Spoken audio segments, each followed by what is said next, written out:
Hey, what's going on YouTube? This is MTB Caleb with another video about the T100 two-wheel drive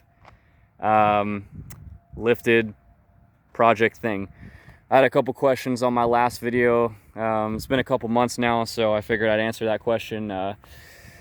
Just how my T's doing, how's the lift handling, what I've learned from the lift through this past couple months, and what needs to be done to fix issues with it.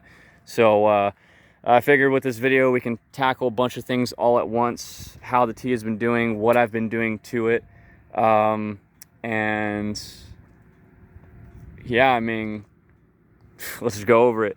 So just got new tires today, 31 10.5 R15s. I have a negative offset on my wheels because of the spindle lift. I need to push out my wheels a little bit because if you have stock wheels, it will rub against the spindle and it'll cause problems for either the spindle lift or your rims.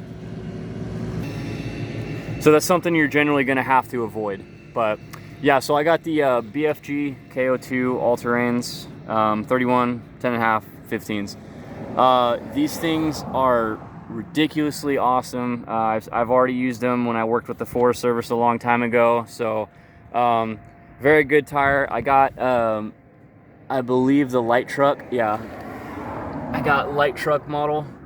So yeah, I'm really stoked. These are definitely helping with steering problems I've had recently, but in defense of that, I was riding on bald as shit tires and it was just making my steering wheel shake, and I was already on the wear indicators, so it just felt like I was constantly at highway speeds just rumbling. So that issue got fixed. So but yeah, tires, these wheels are off a Nissan hardbody, old school 4x4. It was a 6 lug, so pretty much anything Nissan, Toyota back then, they're interchangeable. So I chose to opt for white text out because I thought that would look really nice and clean on my truck, and which it does. The after fact, after getting these tires installed, I think it looks really, really good. So okay, before I got tires and wheels, I did a 4-inch spindle lift through this company called Custom Tube Works in San Diego, California, and so far so good. I'm not seeing any issues with it. I need to go back through and I need to tighten the bolts. It's been about over 500 miles for sure, but I need to go back through and just address some stuff with that, and tighten up the bolts, make sure they're torqued down, and yeah. Let's go back to the spindle lift and what I was talking about, tires and how my steering wheel was kind of shaking.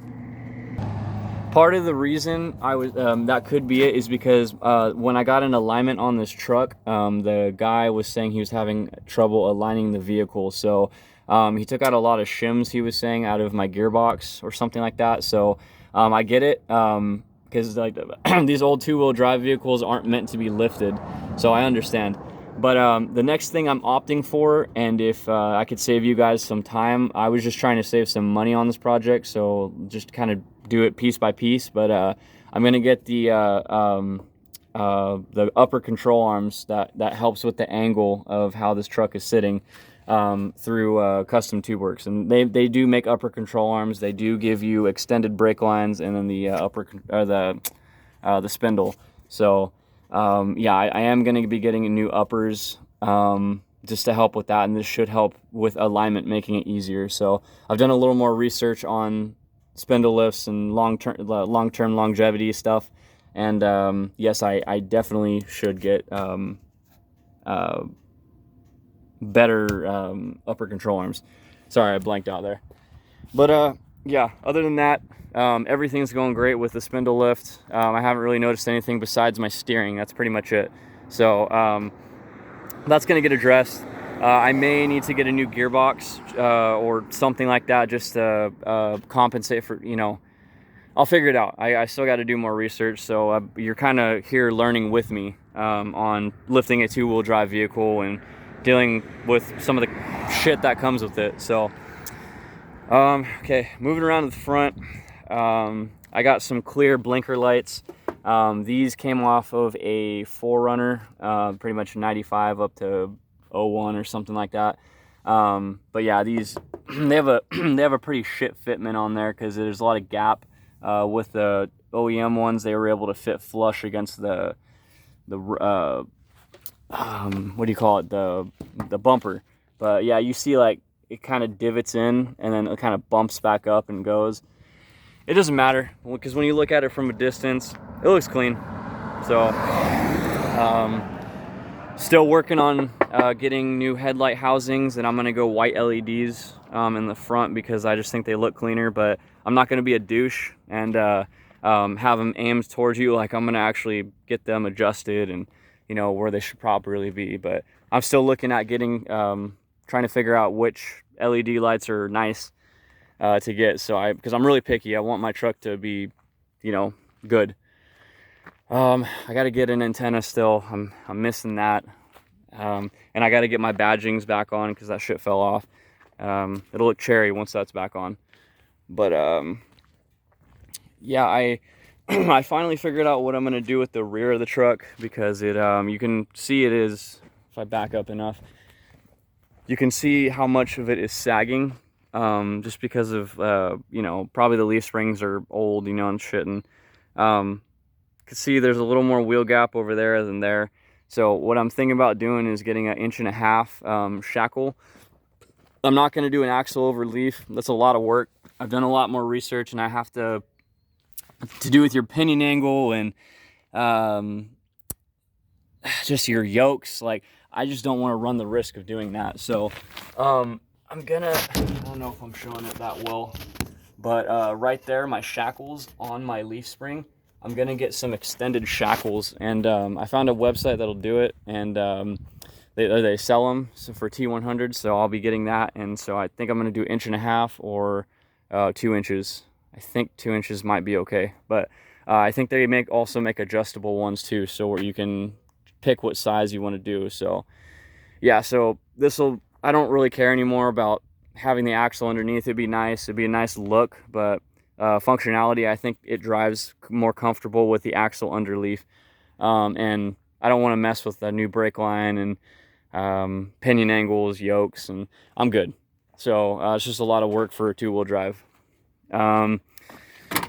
Yeah, so inside, nothing's changed. One thing that has changed is this. I got rid of my check engine light. It fixed itself. Oh, yeah, so it fixed itself. Truck's turning on, and the check engine light is off. Thank goodness. That was annoying, you know, to have that thing on. But I finally bit the bullet, and hold on. All right, I got the hood up. Finally bit the bullet, and I got a new charcoal canister. So new sensors, everything's brand new. The hoses I was kind of concerned about, but everything is doing okay. And the check engine light ended up fixing itself. So I replaced the charcoal canister. My check engine light was still there, waiting. And just a couple days ago, yesterday, it just fixed itself. So I just turned off. I had a P0441 code, and now it's gone. I didn't even have to clear it, nothing. I just ran my computer through really quick to check it, and probably a day later, it just disappeared. So I'm still keeping an eye on it and see where we get from there. I had a brake light issue in the Spindle Lift video I was talking about. As you saw on my dash, it's all gone. What ended up happening was immediately after I took that video, I was just low on brake fluid because when I swapped my brake lines, I drained the shit out of my reservoir.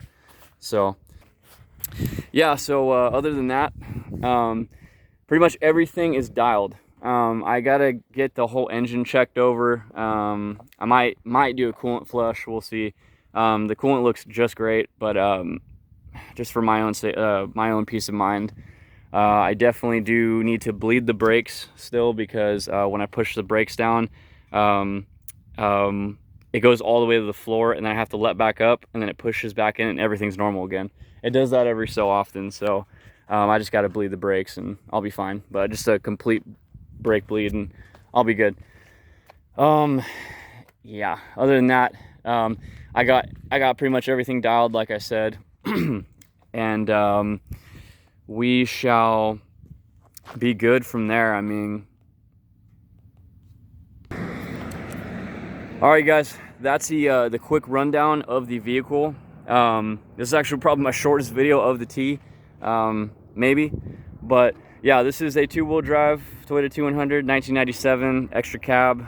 I have a couple plans. Pretty much my list is getting shorter and shorter, but yeah, shackles in the back, lifting it up. Soft top camper shell. I'm gonna do it from Soft Toppers in Colorado, and new upper control arms, bleed the brakes, and I should honestly be good. I should be good from there. And my vehicle will be done for overlanding. And yeah, and I don't care what y'all say. You got 2-wheel drive, you can't overland. Yes, you can. Just make sure you're safe and have the know-hows of off-roading. And yeah, so I have a shit ton of bees around me and my car. So I'm gonna get taken off. All right, guys, thanks for watching. And make sure to subscribe, comment, and like. And then I'll be making more videos on the T100. Yeah, there's gonna be more content coming up soon too, with mountain biking and you know, other adventures. I'm gonna be doing a tour of me and my wife's Xterra. We just got it lifted. We put on brand new tires. We got a rooftop tent. It's gonna be sick. But I'll show it in the next video. So, all right, guys, peace.